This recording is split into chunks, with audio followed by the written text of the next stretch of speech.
السلام عليكم ورحمة الله إخوتي متابعي الكرام في هذه النشرة الجوية الخاصة بسوريا. طبعا هذه الفيديو بناء على طلب أحد المتابعين، طلب النشرة اليومية لسوريا في هذه اللحظات. طبعا سوريا كما تلاحظ أمطار سوف تهطل عليها اليوم متأثرة بمنخفض جوي عميق في هذه المناطق سيغطي أجزاء كبيرة من سوريا. طبعا اليوم 26/1/2018 عند الساعة 1:30 بالتوقيت العالمي. طبعا في هذه اللحظات عند الساعة 8 أو قبل قليل كانت بهذا الشكل. هذه الألوان بالنسبة لهذا اللون يعتبر ثلج، هطول ثلج والغامق أكثر، وبالنسبة لهذا اللون هو أمطار غزيرة وأمطار أقل منها بهذا الشكل. يعني طبعا في هذا الصباح حضرت أمطار على هذه المناطق والثلوج في هذه المواقع، وسوف نبدأ تحريك البرنامج. تابع دائما الساعة في هذا المكان وكيف تتحرك سحب الأمطار وكذلك السحب الثلوج. لاحظ، تابع سوريا هذا اليوم.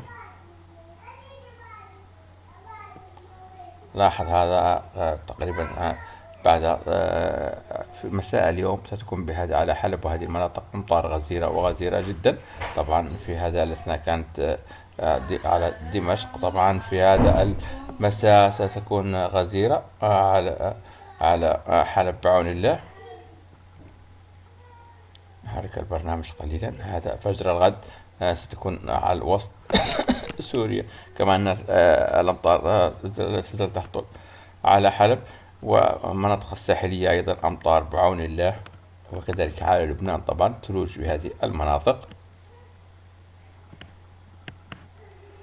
عند غدا في نفس هذا التوقيت بعون الله تكون الأمطار تغطي هذه المناطق فقط، أما الباقي فعبارة عن بقية سحب. وفي هذه المناطق الحدودية أيضا بعض الأمطار.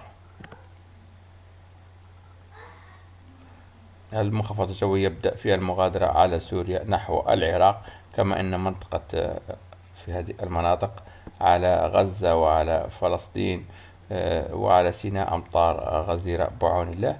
هذا طبعا حسب النموذج الأسباني.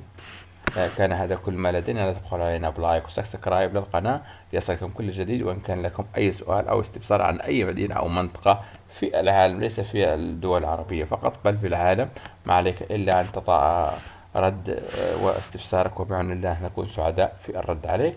زي ما ذكرنا لكم، لا تبخلوا علينا بلايك وسبسكرايب للقناة، ودمتم بخير.